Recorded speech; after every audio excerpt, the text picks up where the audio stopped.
En septembre 1821, dans le comté de Gallatin, Montana, alors que tous les colons de la région s'affairaient à empiler du bois de chauffage et à cimenter des cheminées, Bad Bayar Ganserig construisait quelque chose de si inhabituel que ses voisins venaient à cheval simplement pour vérifier ce que leurs yeux voyaient.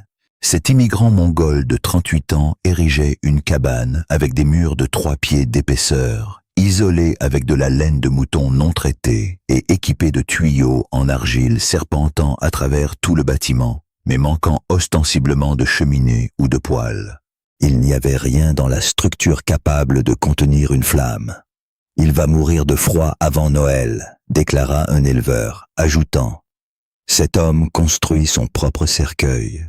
Personne ne comprenait comment Bad Bayar concevait que la fumée puisse procurer de la chaleur sans jamais pénétrer dans l'espace de vie.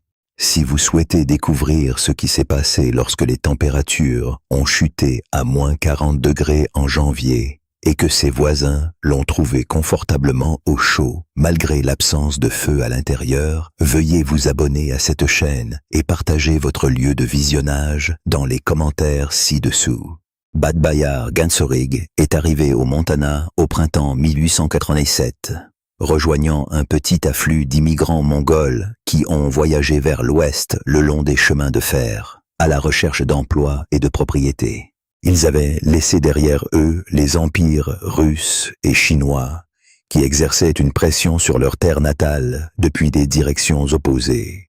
Il était parti de la province de Khenty, dans le nord-est de la Mongolie, une région où les hivers duraient 7 mois et où les températures chutaient à moins 50 degrés. Un froid mortel capable de tuer une personne en quelques minutes, à moins de savoir comment coopérer avec lui, au lieu de lui résister. En Mongolie, Bad Bayar a passé ses années de formation à vivre dans un gers, l'abri en feutre que les Américains appellent une yourte. Cependant, il avait également consacré des années à garder des troupeaux pour des familles aisées qui établissaient des campements d'hiver fixes dotés de sols chauffés et de murs réchauffés par des conduits de fumée par opposition aux flammes directes.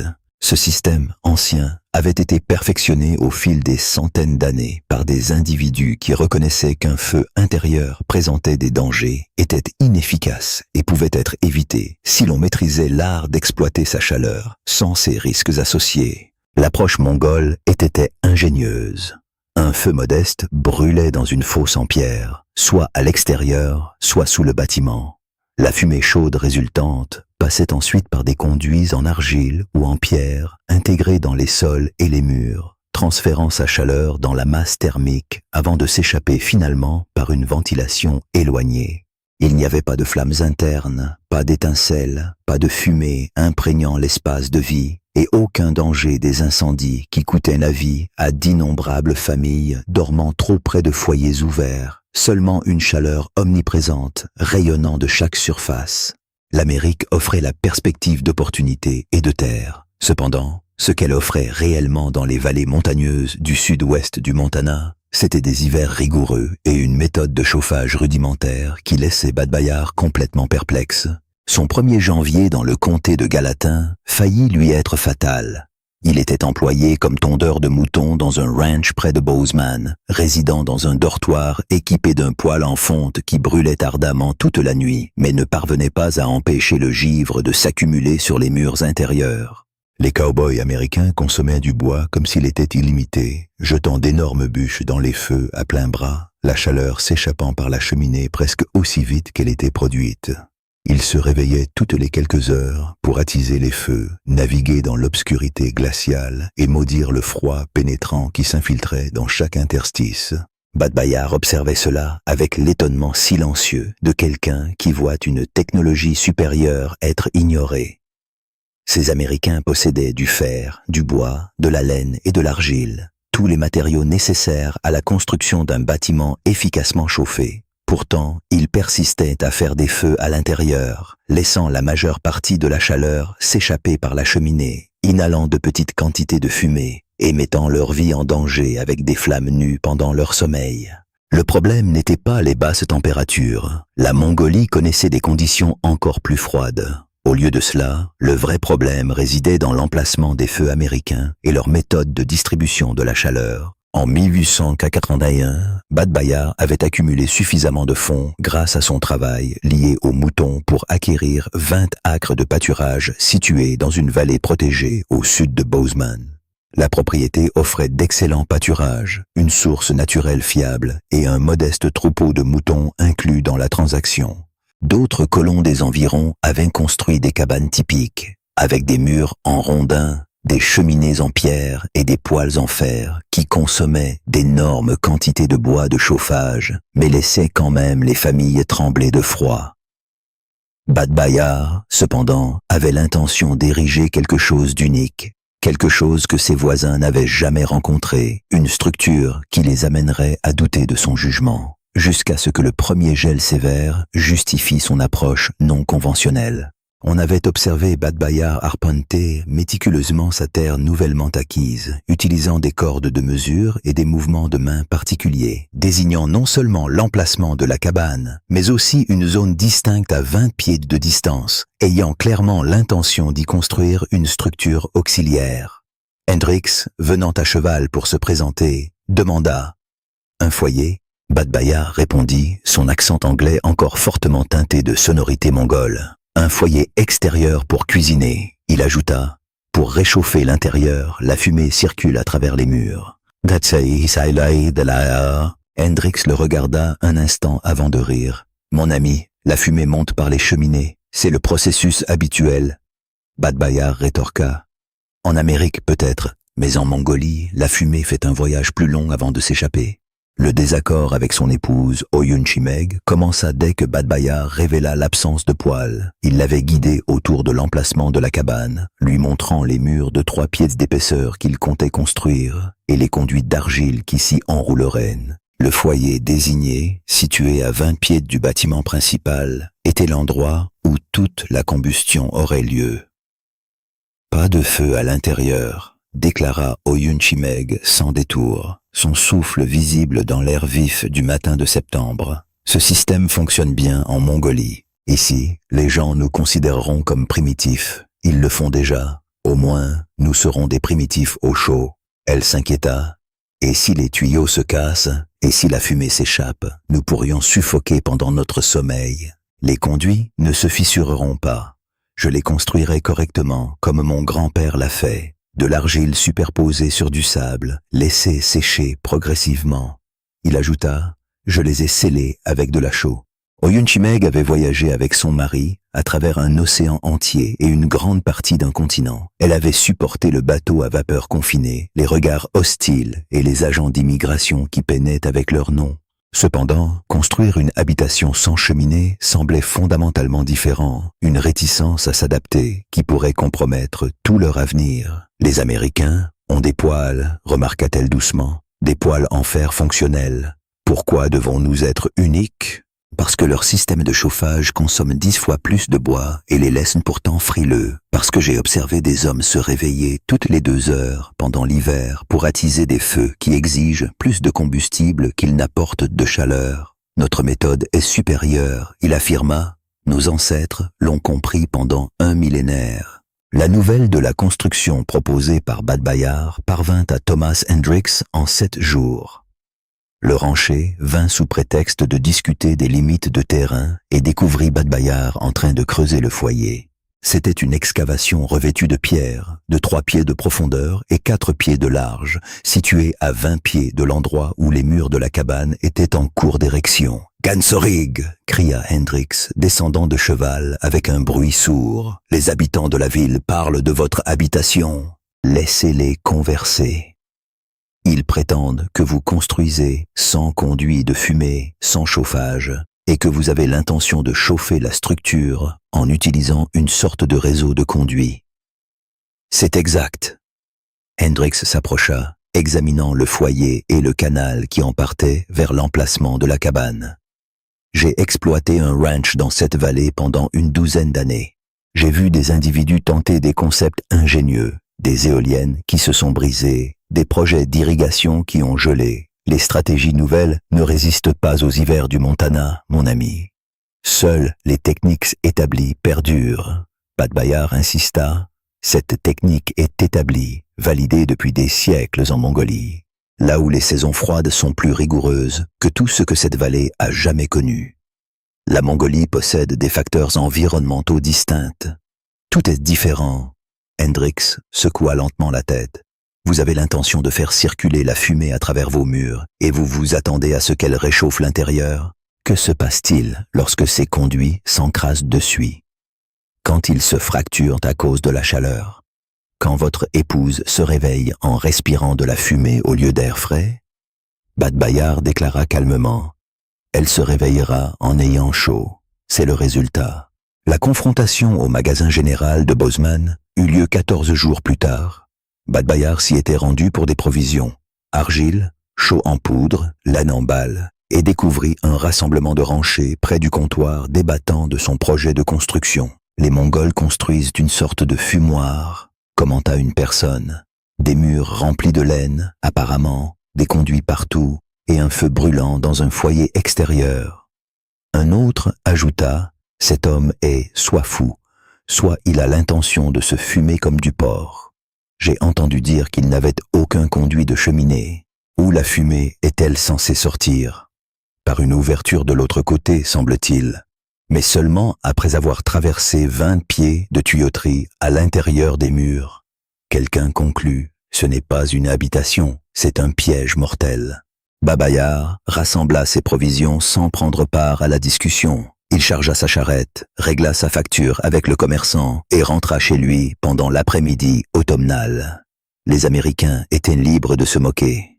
Ils pouvaient le traiter de fou, mais en janvier, ils épuiseraient rapidement leur bois de chauffage tandis qu'ils dormiraient confortablement, respirant de l'air frais. Avec son feu situé à 20 pieds de distance et ses murs émettant une chaleur semblable à celle du soleil d'été, Bad Bayar Gansorig appliquait des principes hérités de générations de savoir-faire mongols en matière de construction. Ces principes, que les ingénieurs en chauffage modernes mesureraient plus tard avec précision, avaient été perfectionnés sur un millénaire. Cela a été développé par des individus résidant dans certaines des régions habitées les plus froides du monde, qui ne pouvaient se permettre de perdre la moindre unité de chaleur. Leur découverte fondamentale était simple, les cheminées et poêles standards étaient remarquablement inefficaces. Lorsqu'un bois s'enflamme dans une cheminée ouverte ou un poêle en fonte, il produit une chaleur atteignant plus de 1000 degrés Fahrenheit. Cette chaleur commence rapidement à se dissiper par la cheminée et à travers les surfaces du poêle, rayonnant dans toutes les directions.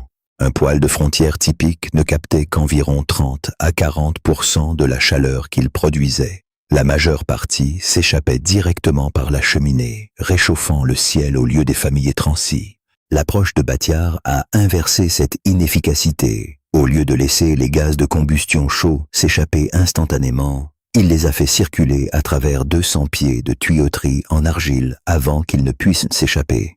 Sur chaque pied de ce chemin, la fumée transférait sa chaleur dans les parois du tuyau. Le matériau argileux absorbait cette chaleur, la conduisait vers l'extérieur, puis la libérait dans la masse thermique environnante. Il s'agissait des murs épais, remplis de laine, qui enveloppaient toute la structure. Les chiffres montraient clairement. La fumée chaude entrant dans le réseau de tuyaux à 600 degrés en sortirait probablement à environ 150 degrés. Après avoir parcouru tout le chemin sinueux, cette diminution de température de 450 degrés indiquait une chaleur capturée. L'énergie qui se serait autrement échappée par une cheminée traditionnelle était plutôt stockée dans les murs de la cabane. L'argile était parfaitement adaptée à cette fonction, possédant une conductivité thermique modérée, suffisamment élevée pour absorber la chaleur de la fumée qui passe, mais suffisamment basse pour la libérer lentement sur de nombreuses heures. Une paroi de tuyau en argile de 2 pouces d'épaisseur pouvait absorber la chaleur pendant 3 heures de combustion active, puis la libérer progressivement pendant 8 à 10 heures par la suite. Les murs se sont effectivement transformés en unités de stockage thermique, accumulant la chaleur pendant que le feu était actif et la libérant tout au long de la nuit froide. L'isolation en laine, quant à elle, jouait un rôle différent mais tout aussi crucial. La laine de mouton offre une valeur R d'environ 3,5 par pouce, ce qui est comparable à l'isolation moderne en fibre de verre. Les murs de bâtard, d'une épaisseur de 3 pieds, densément remplis de laine brute autour des tuyaux en argile, établissaient une barrière isolante d'environ R40 à R50. À titre de comparaison, la plupart des cabanes de frontières présentaient généralement des valeurs R effectives, comprises entre 3 et 5. Le rôle de la laine était de garantir que la chaleur capturée par les tuyaux en argile restait à l'intérieur de la structure, plutôt que de se dissiper dans l'air froid du Montana. La synergie du système était claire. Les tuyaux en argile absorbaient et retenaient la chaleur de la fumée, tandis que la laine empêchait cette chaleur stockée de s'échapper à l'extérieur. Les surfaces intérieures des murs, réchauffées par les tuyaux qui y étaient encastrés, rayonnait une chaleur douce dans l'espace de vie, non pas l'éclat intense d'un poêle, mais une chaleur constante et uniforme émanant de toutes les directions. Le foyer extérieur résolvait simultanément plusieurs problèmes. Il éliminait le risque d'incendie à l'intérieur de l'habitation, pas d'étincelles, pas de flammes près des occupants endormis et aucun danger des incendies de cabanes qui ont tragiquement mis fin à la vie de tant de familles de la frontière. Il éliminait complètement la fumée de l'espace de vie, pas de suie au plafond, pas d'irritation du système respiratoire et aucune nécessité d'évacuer les gaz de combustion à travers la pièce. De plus, il permettait des feux plus grands et plus chauds que ce qui serait sûr à l'intérieur, générant ainsi plus de chaleur pour charger la masse thermique. Le passage de la fumée était méticuleusement conçu. Bâtillard a construit les tuyaux selon un motif sinueux et serpentin, montant et descendant à l'intérieur des murs pour maximiser le contact avec la masse thermique. Les vents de sortie, placés au point le plus haut du système, exploitaient la flottabilité naturelle de l'air chaud pour aspirer la fumée à travers tout le réseau. Tant qu'une différence de température persistait, un foyer chaud et un évent de sortie plus frais, la fumée s'écoulerait sans nécessité d'aide mécanique. Ses voisins considéraient le feu comme quelque chose autour duquel se blottir, le nourrissant constamment et luttant pour le maintenir allumé. Bâtillard, cependant, percevait le feu comme une source de chaleur à exploiter efficacement. Son énergie était capturée dans l'argile et la laine, puis progressivement libérée tout au long des nuits les plus froides.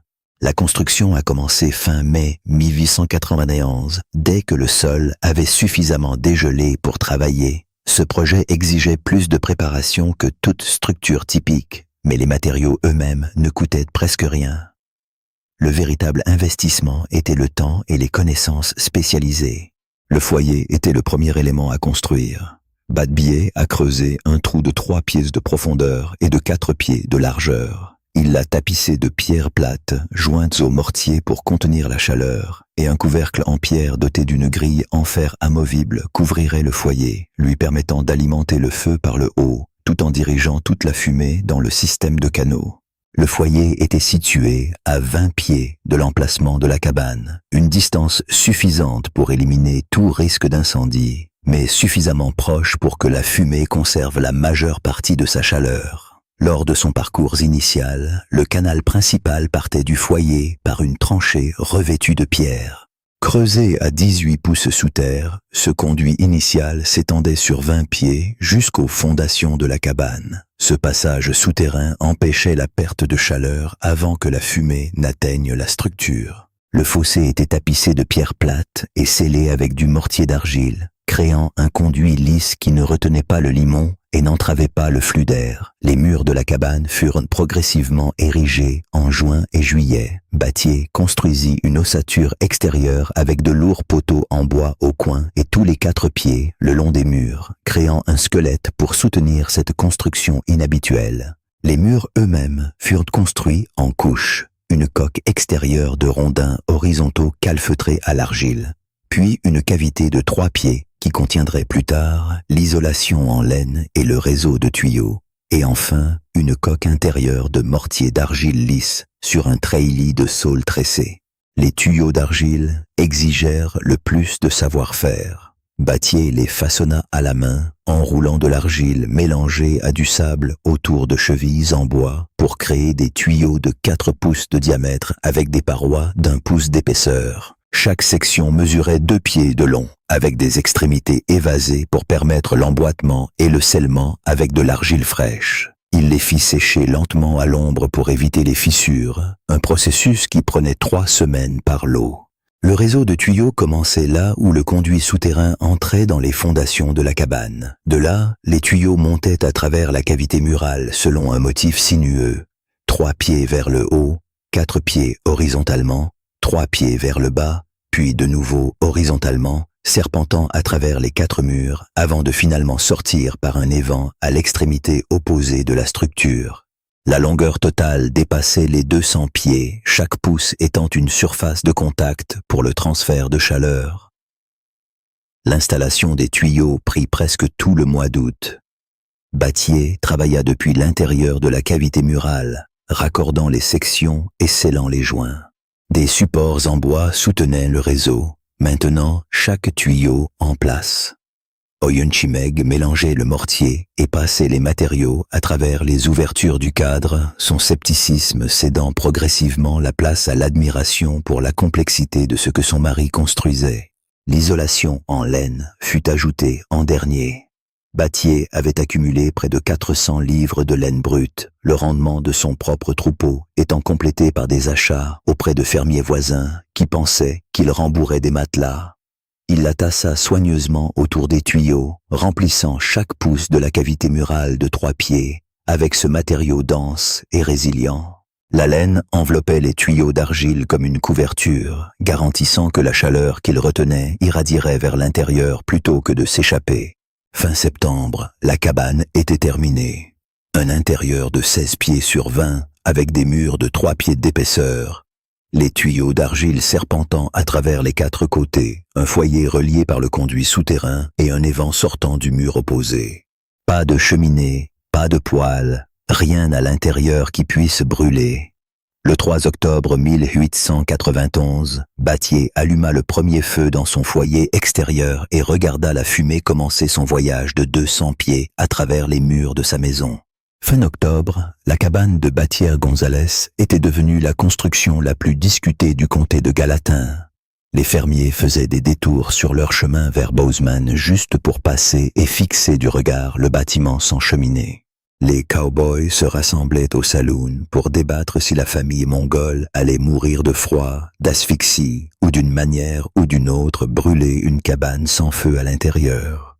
Les réactions étaient passées de l'amusement à une véritable inquiétude. « Ce n'est pas naturel », déclara un fermier au magasin général, se réchauffant les mains près du poêle à ventre de peau. « Une maison a besoin d'un foyer, d'une cheminée. C'est comme ça depuis que l'homme vit dans des grottes. » La fumée doit bien aller quelque part, acquiesça un autre, la faire passer à travers les murs et vous ne faites que remplir votre maison de poison. Ils seront morts avant Noël. Peut-être que c'est le plan, peut-être qu'ils ne savent rien de mieux. Eh bien, quelqu'un devrait les prévenir. Thomas Hendricks avait inspecté la cabane terminée début octobre, marchant lentement autour de la structure pendant que Battier expliquait le système. L'éleveur pressa sa paume contre le mur extérieur, sentant une légère chaleur là où les tuyaux d'argile couraient à l'intérieur, et secouant la tête avec incrédulité. « C'est chaud, » admit Hendricks. « Je vous l'accorde, mais il ne fait pas encore très froid. » « Attendez janvier, attendez qu'il fasse moins 40 degrés et que ce foyer soit enfoui sous la neige. C'est là que nous verrons comment vos tuyaux fonctionnent. » Le foyer avait un couvercle en pierre, la neige n'y pénétrerait pas. Et le conduit souterrain gardait la fumée chaude jusqu'à ce qu'elle atteigne les murs. Si ces tuyaux d'argile se fracturaient ou si leur raccord cédait permettant à la fumée de s'infiltrer dans votre maison, soyez assurés que cela n'arrivera pas. L'argile est renforcée avec du sable pour la durabilité et les joints sont scellés avec du mortier de chaux. Cette méthode a fait ses preuves pendant un millénaire en Mongolie. Mais ce n'est pas la Mongolie, fit remarquer Hendricks en montant à cheval. J'espère sincèrement que vous avez raison, Gansrig, je l'espère vraiment. Cependant, j'ai vu cette terre abattre des individus avec des concepts bien plus innovants que de simples tuyaux de fumée. Oyunchimeg faisait face à ses propres défis. Le nombre limité de femmes résidant dans la vallée avait peu d'interaction avec la femme mongole, mais celles qui en avaient exprimaient leurs inquiétudes avec prudence. Margaret Hollister, l'épouse d'un éleveur, lui rendit visite fin octobre, apportant un panier de conserves. Cet acte apparemment amical s'accompagnait de questions insistantes. « Votre habitation n'a pas de poêle », observa Margaret en inspectant l'intérieur. « Comment comptez-vous préparer les repas? Et comment allez-vous vous chauffer? »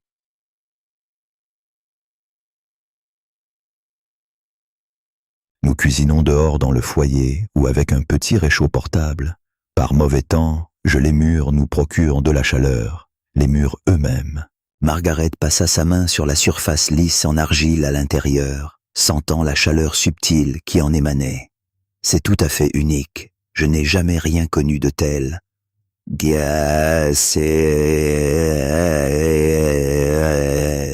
En Mongolie, chaque habitation est chauffée par cette méthode. Il n'y a pas de fumée à l'intérieur, pas de danger d'incendie, seulement de la chaleur émanant directement des murs. Cependant, que se passe-t-il si un problème survient?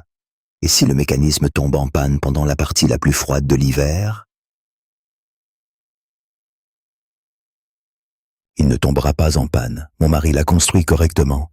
Le premier gel sévère survint le 8 novembre. Badbillet alluma un feu plus grand que d'habitude dans le foyer extérieur, l'attisant continuellement pendant 4 heures, avant de le laisser se réduire en braise. Lui et Oyunchimeg se retirèrent dans leur habitation alors que la température tombait à 18 degrés. À l'intérieur, les murs émettaient une chaleur douce et constante. Le thermomètre que Badber avait placé près de l'entrée indiquait 58 degrés à minuit et 54 degrés à l'aube. Aucune flamme n'avait été allumée à l'intérieur et personne ne s'était réveillé pour entretenir un feu. La fumée avait parcouru ses 200 pieds à travers les murs et s'était échappée dans la nuit froide, déposant sa chaleur dans l'argile et la laine. Oyunchimeg posa sa main contre le mur intérieur chauffé et, pour la première fois depuis le début du projet de construction, elle sourit. « Ça fonctionne », murmura-t-elle. « Ça a toujours fonctionné », répondit Badbayar. Les Américains, tout simplement, n'ont jamais acquis cette connaissance. Janvier 1892 commença avec une rigueur dont même les résidents de longue date avaient du mal à se souvenir. Une masse d'air arctique descendit du Canada le 14 janvier, faisant chuter les températures d'un modéré 20 degrés à moins 18. Au coup de minuit, puis à l'aube du 15 janvier, la température était tombée à moins 31.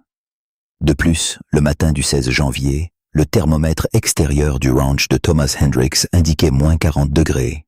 Cela marqua la température la plus basse documentée dans le comté de Gallatin depuis plus de 10 ans.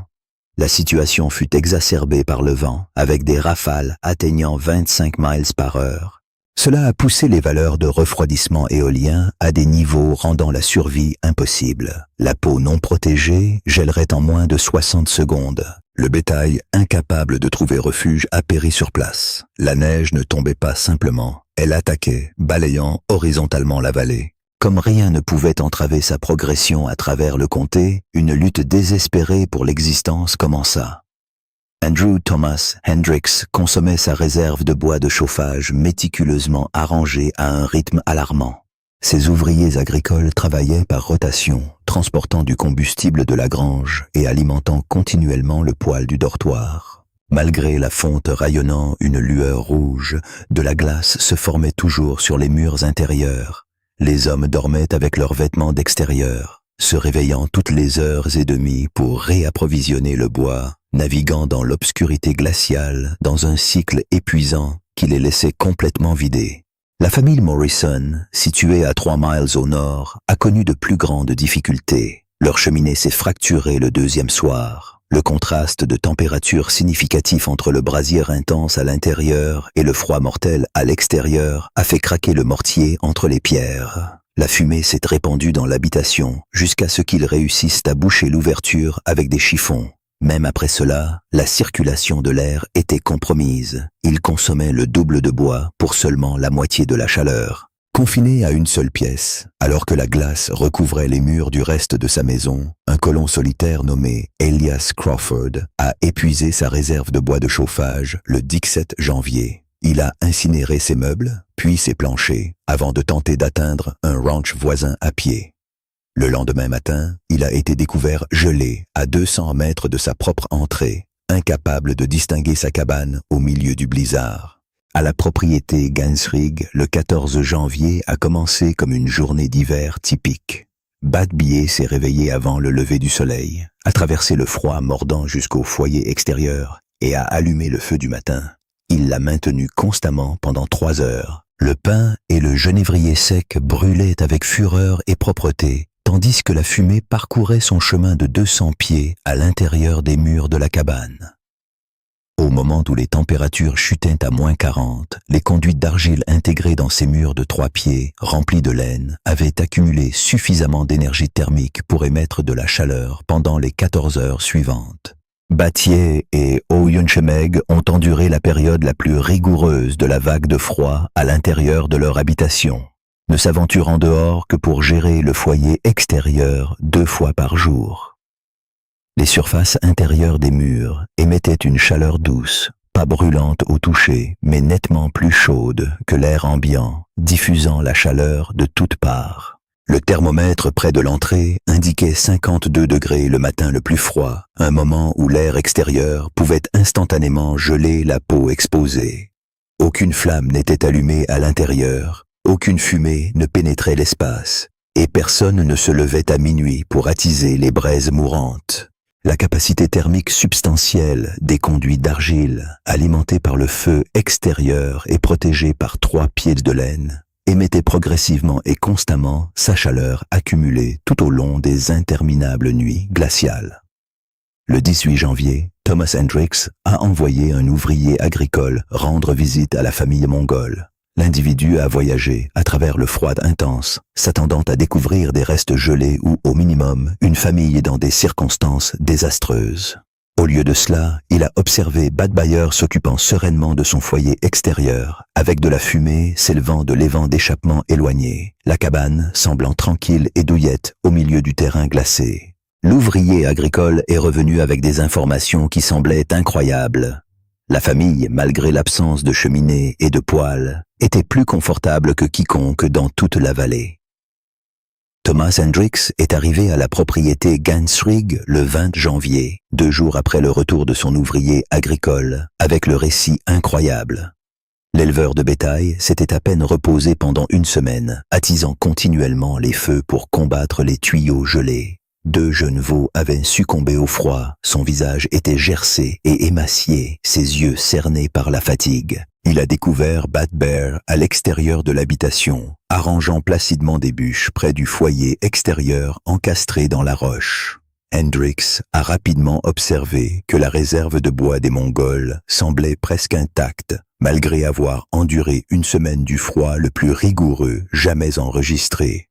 « Montrez-moi », déclara Hendricks directement. « Montrez-moi comment vous avez réussi à survivre. » Battier l'escorta à l'intérieur. L'éleveur s'arrêta à 3 pas du seuil.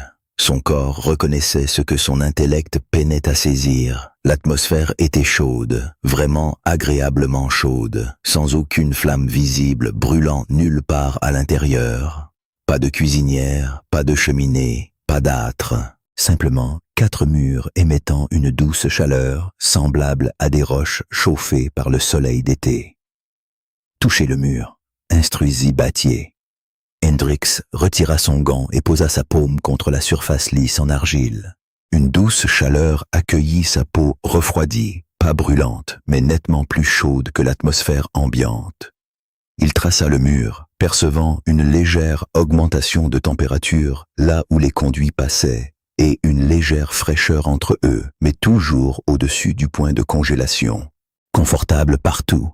« C'est chaud », expira Hendricks. « Tout le mur est chaud, les 4 murs. La fumée passe par des tuyaux internes, 200 pieds de tuyauterie. L'argile absorbe la chaleur. La laine l'empêche de se dissiper à l'extérieur. » Bat-Bear récupéra son journal d'une modeste étagère et tourna aux sections détaillant la vague de froid. Il avait méticuleusement documenté les températures, mesures extérieures, formation de glace, relevés intérieurs, durée de fonctionnement du foyer extérieur et température de surface des murs à divers points. Le 16 janvier, Batailla nota la température extérieure à l'aube, -40. La température intérieure à l'aube, 52 degrés. Période de combustion du foyer extérieur, 3 heures, matin, 2 heures, soir, bois total utilisé, 40 livres. Hendricks accepta le registre, parcourant ses entrées méticuleusement enregistrées. Les chiffres présentés étaient accablants. Sur cette même période, son propre ranch avait consommé plus de 800 livres de bois par jour, simplement pour maintenir le dortoir au-dessus du point de congélation. Le Mongol, en revanche, avait probablement utilisé environ 50 livres chaque jour, tout en maintenant des températures 20 degrés plus élevées. 40 livres, répéta Hendricks. Notre consommation était 816 fois supérieure. Vos flammes réchauffent de l'air, qui s'échappe ensuite par chaque crevasse, par le conduit de cheminée et à travers les barrières structurelles.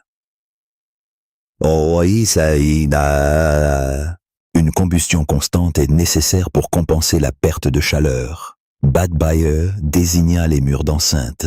Mon feu réchauffe l'argile, et l'argile retient cette chaleur. La laine empêche sa fuite. Je l'allume une seule fois, et les murs restent chauds pendant de nombreuses heures. Hendricks longea le bord de la cabane, touchant périodiquement les murs de sa main. La chaleur était remarquablement uniforme, sans zone froide, sans courant d'air, ni endroits où l'hiver du Montana parvenait à pénétrer. « Qu'en est-il des tuyaux » demanda-t-il. « Comment pouvez-vous être certain qu'ils ne se fractureront pas ou ne s'obstrueront pas avec la suie ?» L'argile est combinée avec du sable, leur permettant de se dilater et de se contracter à l'unisson.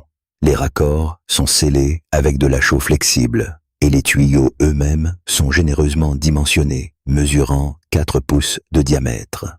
La suie s'accumule, mais ne provoque pas d'obstruction.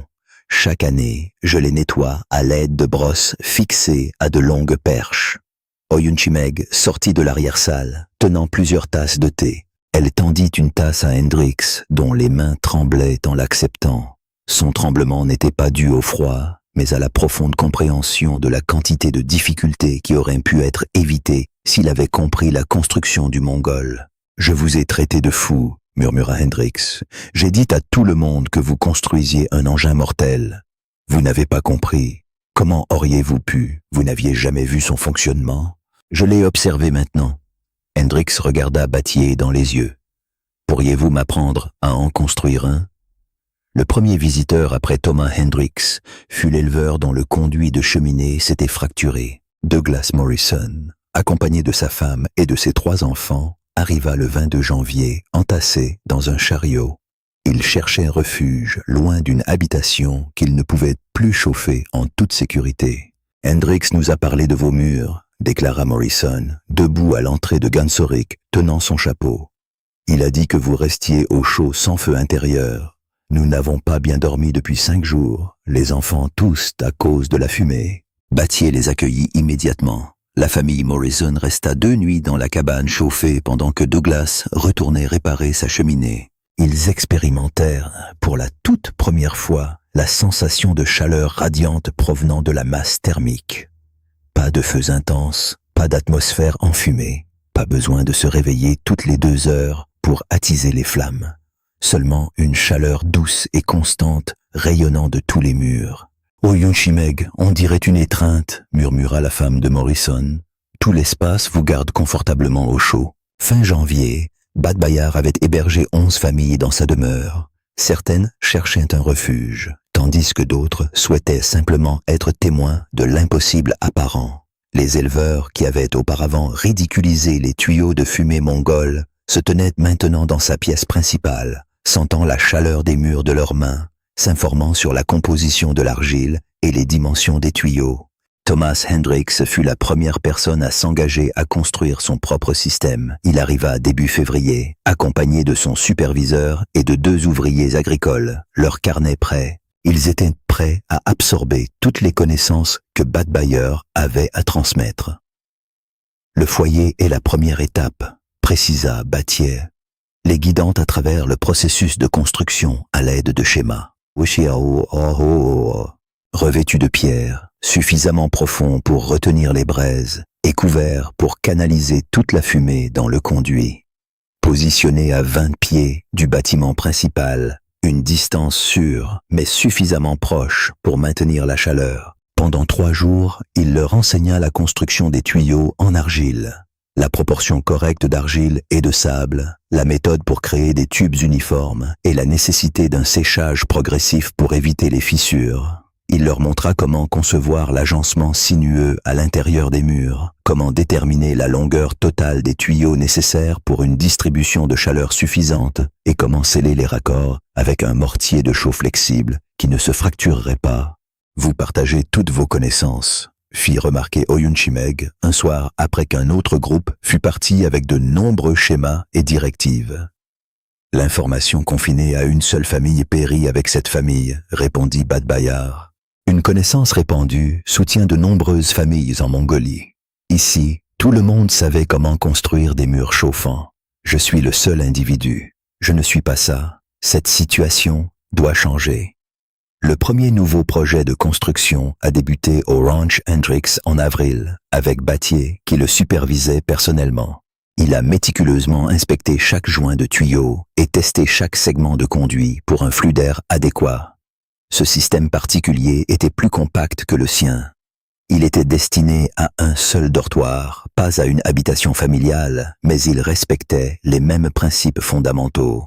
En juin, 3 systèmes supplémentaires étaient en construction dans toute la vallée. Friedrich Baumann, un immigrant allemand, a modifié la conception de sa grange laitière, assurant que ses vaches resteraient au chaud pendant l'hiver suivant grâce à un système qui consommait seulement la moitié du combustible de ses voisins.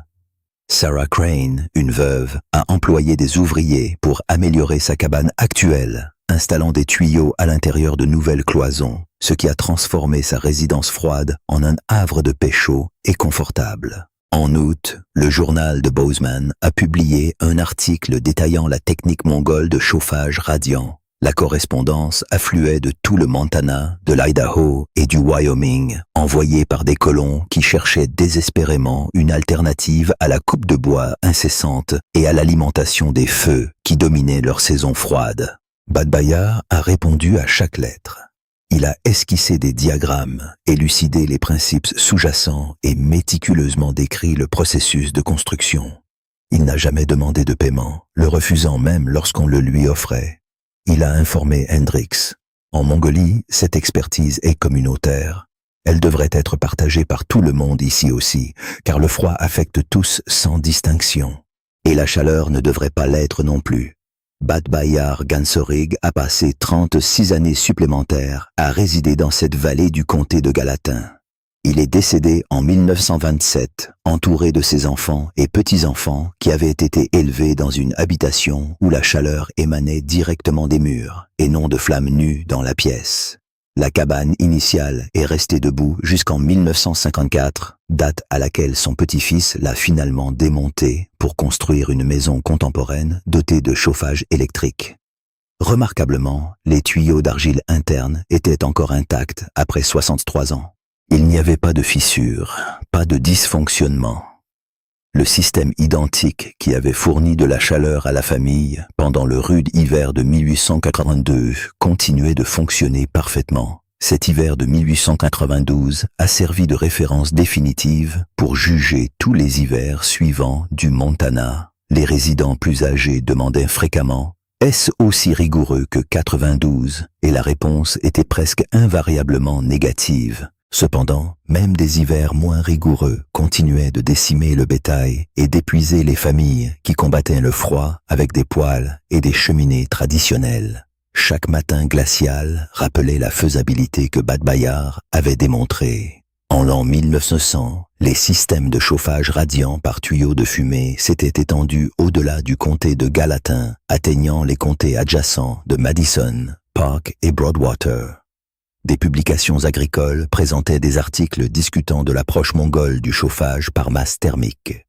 En 1905, l'extension agricole de l'État du Montana a invité Badbayar à présenter lors de leur conférence annuelle. L'immigrant, qui avait autrefois été ridiculisé pour avoir construit des maisons sans cheminée, s'adressait maintenant à une assemblée de 300 éleveurs avides de connaissances qui pourraient révolutionner leurs hivers. Par l'intermédiaire d'un interprète, Bad Bayar a expliqué « Le feu lui-même n'est pas la chaleur, c'est plutôt un générateur de chaleur. Le point crucial est de savoir si vous exploitez cette chaleur ou si vous la laissez se dissiper. Un poêle typique ne retient que 30% de la chaleur, laissant le reste s'échapper par la cheminée. En revanche, mes murs absorbent 90% et la retiennent pendant de longues périodes. Cela signifie que le feu fonctionne plus efficacement et la famille jouit d'un plus grand confort. Thomas Hendricks n'est jamais revenu aux méthodes de chauffage traditionnelles. Son ranch est devenu un site de démonstration pour le système radiant, toutes les structures intégrant finalement des murs à tuyaux de fumée. Ses fils, littéralement, ont établi leur propre ferme en utilisant la technique mongole comme principe de construction fondamental. La famille Hendricks continuerait de résider dans le comté de Gallatin pendant 4 générations successives, chaque membre dormant au chaud pendant les hivers du Montana, tout en utilisant seulement une fraction du combustible que leurs voisins dépensaient.